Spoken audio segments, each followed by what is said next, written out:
জাতীয় বিশ্ববিদ্যালয়ের অধীনে থাকা রাজধানীর ৭টি কলেজ গেল ১৬ ফেব্রুয়ারি অধিভুক্ত করেছে ঢাকা বিশ্ববিদ্যালয়। ফলে ভর্তি, পাঠদান ও পরীক্ষার সব কার্যক্রম ঢাকা বিশ্ববিদ্যালয় কর্তৃপক্ষের নিয়ন্ত্রণে চলে গেছে। তবে আটকে আছে বিভিন্ন বর্ষের ব্যবহারিক ও মৌখিক পরীক্ষা সহ যাবতীয় কার্যক্রম।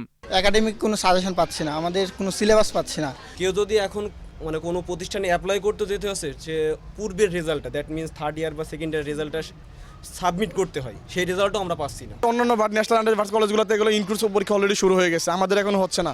আদৌ পরীক্ষা কবে হবে তা বলতে পারতেছি না। এদিক থেকে আমরা পিছিয়ে যাচ্ছি। ওরা হয়তো চাকরিতে আগে অ্যাপ্লাই করতে পারবে, আমরা পরে অ্যাপ্লাই করতে পারতেছি। এর মধ্যে আগামী ৬ মে শুরু হতে যাচ্ছে জাতীয় বিশ্ববিদ্যালয় নিয়ন্ত্রিত কলেজের তৃতীয় বর্ষের চূড়ান্ত পরীক্ষা।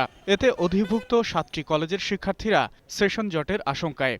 যেই সেশন জট থেকে মুক্ত করার জন্য ঢাকা ভার্সিটি আন্ডার নিয়ে যাওয়া হয়েছে, সেটাই তো হচ্ছে না। আমরা আবার সেই সেশন জটের মধ্যেই পড়ে যাচ্ছি। ঈদের আগে মনে হয় পরীক্ষা দিতে পারবো না, এমনকি কবে দিব এটাও কিন্তু কোনো নিশ্চয়তা নাই। তো এইভাবে চলতে থাকলে কিন্তু অবশ্যই আমরা একটা সেশন জটের ভিতরে পড়ে যাব।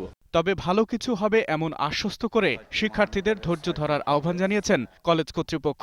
প্রত্যেক ছাত্রকে ঢাকা বিশ্ববিদ্যালয়ে রেজিস্ট্রেশনভুক্ত হতে হবে। বিভিন্ন কলেজ থেকে তথ্যগুলো নেওয়া হয়েছে, তথ্যগুলোর কোনো অসম্পূর্ণতা আছে কিনা যাচাই বাছাইয়ের কাজগুলো চলছে।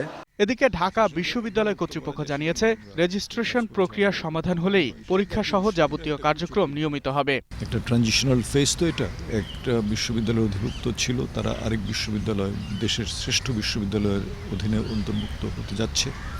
এখানে ঢাকা বিশ্ববিদ্যালয়ের নিয়মকানুন অনুযায়ী পরিচালিত হবে বিধায়, তো সেই কারণে কিছুটা সময় দরকার আছে। ৭টি কলেজ অধিভুক্তির ফলে ঢাকা বিশ্ববিদ্যালয়ের প্রায় ৪৫,০০০ শিক্ষার্থীর কার্যক্রমে কোনো প্রভাব পড়বে না বলেও জানান তিনি।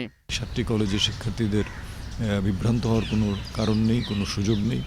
আকবর হোসেন সুমন, ২১শে টেলিভিশন, ঢাকা।